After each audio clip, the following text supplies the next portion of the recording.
Hello दोस्तों, Buddha coaching classes के YouTube channel में आप सभी दोस्तों का स्वागत है।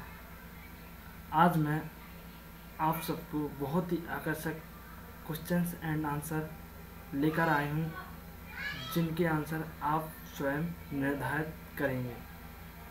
उसके बाद मैं आप सबको आंसर बताऊंगा। चलिए चलते हैं क्वेश्चंस की ओर। सबसे पहला क्वेश्चन हमारा है दोस्तों, महात्मा बुद्ध का यशोधरा से कितने वर्ष की आयु में विवाह हुआ था दोस्तों। तो इसके ऑब्जेक्ट आपके सामने ये रहे और आपका टाइमर भी दोस्तों चालू है। बताइए 5 सेकंड टाइम अब दोस्तों। तो इसका आंसर क्या है दोस्तों? तो इसका आंसर है हमारा 16 वर्ष। चलिए अगले क्वेश्चन की ओर बढ़ते हैं दोस्तों। तो अगला क्वेश्चन आपकी स्क्रीन पर रहा, महात्मा बुद्ध ने कितने वर्ष गृहस्थ जीवन व्यतीत करने के बाद गृह त्याग किया। तो इसके ऑब्जेक्ट मैं देता हूँ अभी आप सबको। चलिए इसके ऑब्जेक्ट रहे 11-12 वर्ष, 12-13 वर्ष, 13-14 वर्ष, 14-15 वर्ष। चलिए बताइए इनमें से कौन सा सही है। चलिए इसका भी समय मैं आप सबको फिर से देता हूँ। इसका आंसर बताइए 5 सेकंड।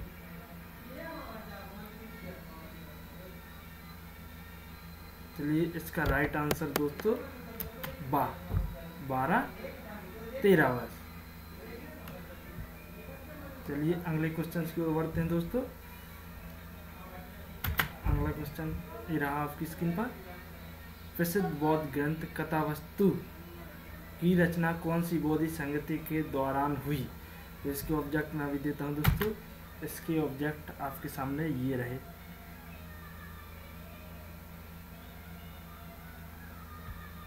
प्रथम, द्वितीय, तृतीय, चतुर्थी। तो इसका टाइमर मैं अभी लगा देता हूँ दोस्तों। ये लगा ये टाइमर, टाइम अप। तो इसका राइट आंसर तृतीय। चलिए अगले क्वेश्चन की ओर बढ़ते हैं दोस्तों।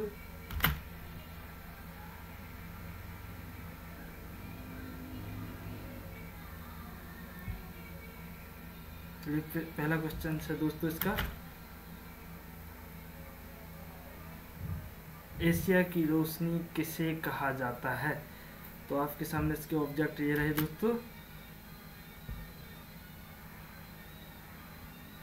पहला महात्मा, दूसरा महावीर स्वामी को, अशोक को या सिकंदर को। इनमें से कौन सा है दोस्तों? टाइम चालू। तो इसका आंसर दोस्तों ये रहा आपकी स्क्रीन पर, महात्मा बुद्ध को। चलिए अगले क्वेश्चन की ओर बढ़ते हैं। अगला क्वेश्चन ये रहा आपकी स्क्रीन पर, बौद्ध धर्म के अनुसार शरीर 5 स्कंदों से मिलकर बना है, कौन सा तत्व शामिल नहीं है। तो ये रहे आपके ऑब्जेक्ट, आत्मा, वेदना, विज्ञान, रूप। तो इसका टाइम अभी लगा देता हूँ मैं। चलिए 5 सेकंड का समय लगा दोस्तों। टाइम अब। चलिए बताइए इसका आंसर क्या है। इसका आंसर है दोस्तों आत्मा। चलिए अगले क्वेश्चन की ओर बढ़ते हैं दोस्तों।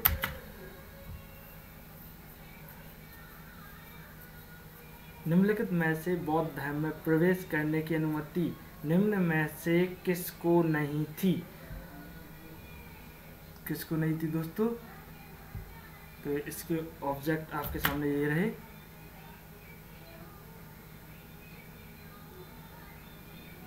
पंद्रह वर्ष की आयु के बाद, या असाध्य रोग से ग्रसित, या रेडी अथवा दास को, या अपराध में लिप्त चोरी हत्यारे को। तो इनमें से दोस्तों कौन सा है? आपका समय चालू। तो ये हुआ टाइम अप आपका। तो इसका आंसर है 15 वर्ष की आयु से बाद। चलिए नेक्स्ट क्वेश्चन की ओर बढ़ते हैं दोस्तों।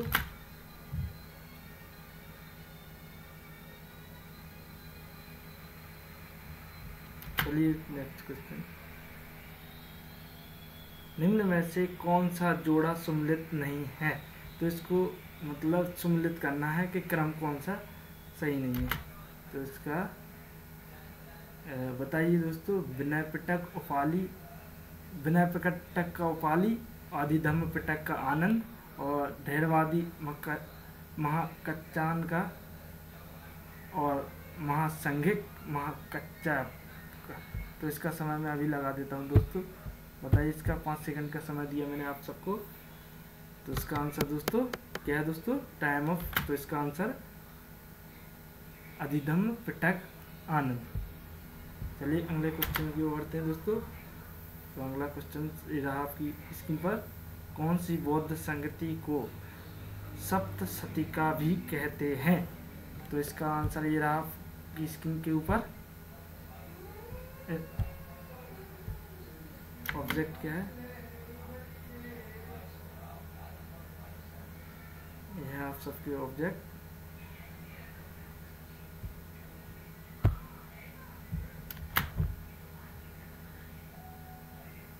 पहली, दूसरी, तीसरी, चौथी। तो इसका अभी टाइम लगा देता हूँ मैं, अभी पिछले नहीं लगा। चलिए इसका समय चालू। और इसका राइट आंसर आपके सामने दूसरी। चलिए अगले क्वेश्चन की ओर बढ़ते हैं दोस्तों। तो अगला क्वेश्चन, बौद्ध धर्म की महायान शाखा का उदय किस राज्य से माना जाता है? तो ये किस राज्य से माना जाता है दोस्तों? तो ये लगा आपका 5 सेकंड का समय। आप आंसर बताइए जल्दी से। इसका आंसर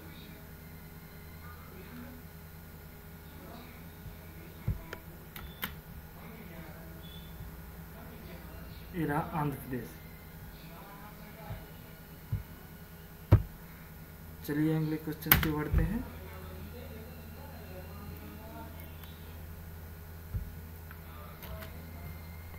ये रहा क्वेश्चन, निम्नलिखित में से कौन सी विशेषता महायान संप्रदाय की नहीं है? तो आपके सामने इसके ऑब्जेक्ट ये रहे।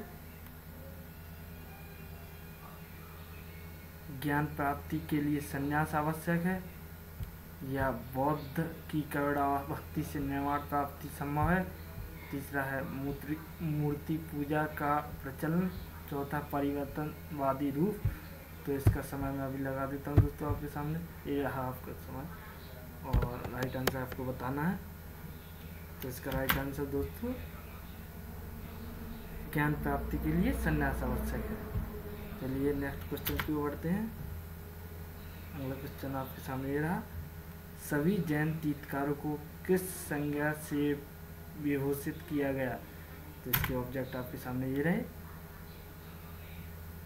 जिन, महापुरुष, नीलकंठ, नागपुर, मुगल। तो मैं आपका समय आपकी स्क्रीन पर लगा देता हूँ। ये लगा समय, बताइए जब टाइम अप। तो ये रहा आपका आंसर जिन। चलिए अगले क्वेश्चन की ओर बढ़ते हैं। जैन तत्व मीमांस के लक्षण नहीं है। इसके ऑब्जेक्ट में देता हूँ अभी आपको। इसके ऑब्जेक्ट है बहुतत्ववाद या सापेक्षवाद या वस्तुवाद या स्यादवाद। तो इसका समय मैं अभी आप सबके सामने लगा देता हूँ दोस्तों। इसका समय लग गया। तो ये हुआ टाइम अप। इसका आंसर स्यादवाद। चलिए अगले क्वेश्चन की ओर बढ़ते हैं दोस्तों।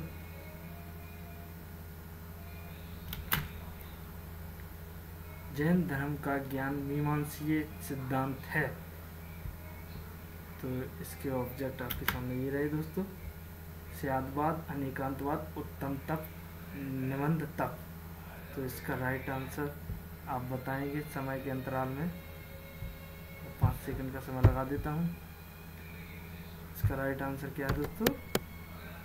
आप सब बताएंगे। इसका राइट आंसर स्यादवाद है। चलिए अगले क्वेश्चन की ओर बढ़ते हैं दोस्तों। जैन दर्शन में कर्म पुद्गलों का जीव की ओर प्रभावित होना कहलाता है।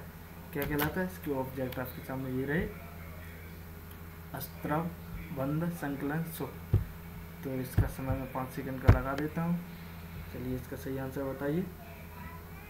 तो इसका सही आंसर दोस्तों अस्त्रव। चलिए नेक्स्ट क्वेश्चन की ओर बढ़ते हैं। जैन दर्शन के अनुसार आकाश के प्रकार होते हैं। जैन धर्म के अनुसार आकाश के कितने प्रकार होते हैं? तो इसके ऑब्जेक्ट आपके सामने ये रहे स्क्रीन पर, और इसका समय भी मैं 5 सेकंड का लगा देता हूँ। चलिए इसका आंसर है 2। चलिए अगले क्वेश्चन की ओर बढ़ते हैं।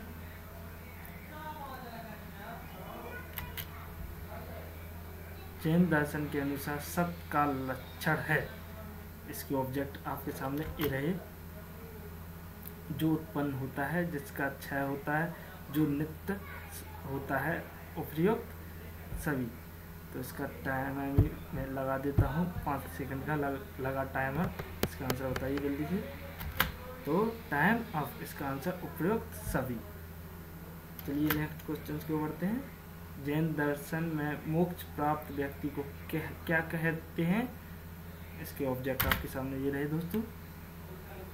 अनुभव आहत या अनुभव आहत दोनों या केवली। तो इसका मैं समय लगा देता हूँ, आप सब बताइए। तो इसका आंसर क्या है दोस्तों? इसका आंसर दोस्तों केवली। चलिए अगले क्वेश्चन की ओर बढ़ते हैं दोस्तों। अगला क्वेश्चन है जैन दर्शन के अनुसार कर्म का निर्धारण होता है। तो कर्म का निर्धारण किसमें होता है दोस्तों? तो इसके ऑब्जेक्ट आपके सामने ये रहे। पूर्व जन्म के कर्म से या अनुभव द्वारा या दोनों से या कोई नहीं। तो आपका मैं समय लगा देता हूँ, जल्दी से बताइए इसका सही आंसर क्या है दोस्तों। तो इसका सही आंसर पूर्व जन्म के कर्म से।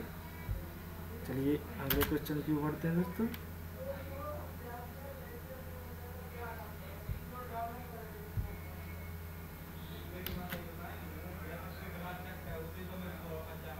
जैन महाव्रतों में शामिल नहीं है। कौन शामिल नहीं है दोस्तों? अपरिग्रह, आहत, अस्ते। कौन नहीं है दोस्तों? तो इसका समय मैं भी लगा देता हूँ दोस्तों। इसका आंसर क्या है दोस्तों? इसका सही आंसर क्या है? आहत। चलिए अगले क्वेश्चन की ओर बढ़ते हैं दोस्तों। अहिंसा परमो धर्म कथन है। किस धर्म का है दोस्तों? जैन धर्म, बौद्ध धर्म, दोनों या कोई नहीं। इसका समय मैं अभी लगा देता हूँ दोस्तों। इसका समय लग गया दोनों। इसका आंसर बताइए सही क्या है। तो टाइम ऑफ जैन धर्म। चलिए दोस्तों अगले क्वेश्चन की ओर बढ़ते हैं। आजीविक परंपरा को अक्सर कहा जाता है। आजीविक परंपरा को अक्सर क्या कहा जाता है दोस्तों? तो मैं आपके सामने ऑब्जेक्ट इसके देता हूँ अभी। लोकायत, भौतिकवाद या नियतिवाद या यक्षवाद। तो इसका सही आंसर बताएंगे आप सब। तो मैं समय भी लगा देता हूँ। इसका सही आंसर क्या है दोस्तों? तो इसका सही आंसर ये रहा आपके सामने, नियतिवाद। चलिए अगले क्वेश्चन की ओर बढ़ते हैं दोस्तों।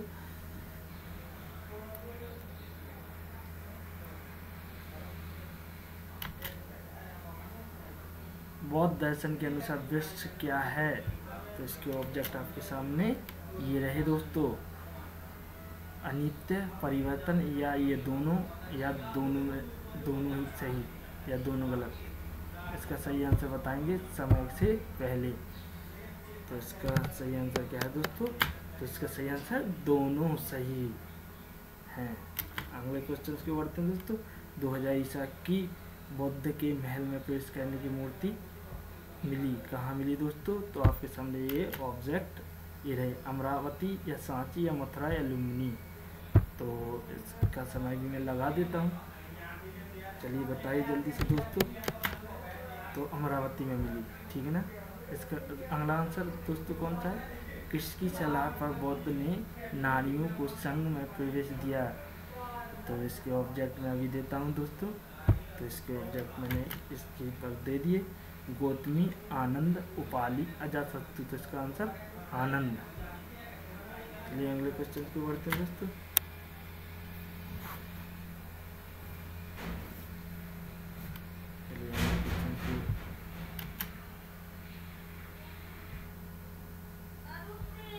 तथागत के अवशेषों को विशेष आदर देकर खुद को मत रोको, धर्मोत्साही बनो। किसका कथन था दोस्तों? तो मैं आपके सामने समय दे देता हूँ, तो आप सब बताएंगे किसका कथन था। तो इसका राइट आंसर गौतम बुद्ध। चलिए अगले क्वेश्चन की ओर बढ़ते हैं दोस्तों। भिक्षुओं का कल्याण नित्य का क्या कहा गया? तो अष्टांगिक मार्ग कहा गया दोस्तों। चलिए अगला क्वेश्चन ये रहा आपकी कंप्यूटर स्क्रीन पर।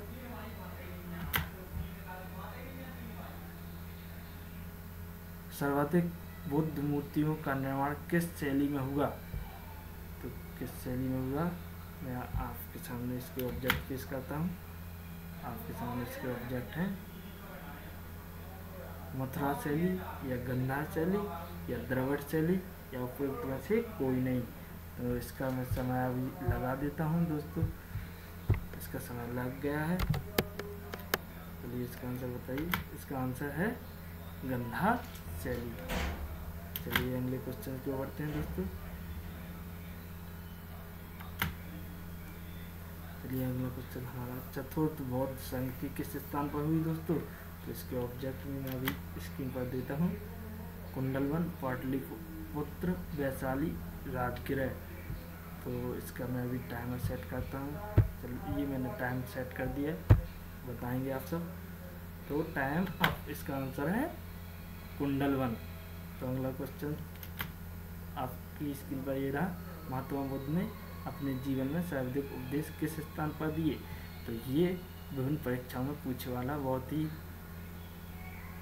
मोस्ट क्वेश्चन है। इसको आप कृपया दिमाग में सेट कर लीजिएगा। चलिए इसके ऑब्जेक्ट में भी दे देते हूँ। वैशाली, राजगृह, श्रावस्ती, मगध। तो इसका सही आंसर आप बताओ 5 सेकंड के अंतराल में। तो इसका आंसर है श्रावस्ती। चलिए अगले क्वेश्चन की ओर बढ़ते हैं दोस्तों। बुद्ध के पंचशील सिद्धांत का वर्णन किस उपनिषद में मिलता है? ये बहुत ही अति महत्वपूर्ण क्वेश्चन है दोस्तों। लास्ट क्वेश्चन है। इसके ऑब्जेक्ट में भी दे देता हूँ। छंदोग्य उपनिषद, ईश उपनिषद, कौशिकी उपनिषद या तैत्तिरीय उपनिषद। तो इसका आंसर भी आप लोग बताना। मैं आपकी स्क्रीन पर 5 सेकंड का समय रखता हूँ। तो इसका आंसर है दोस्तों Chandogya Upanishad. Thank you for watching video दोस्तों। आपको हमारा वीडियो पसंद आया हो तो please subscribe, like and share जरूर करें। धन्यवाद।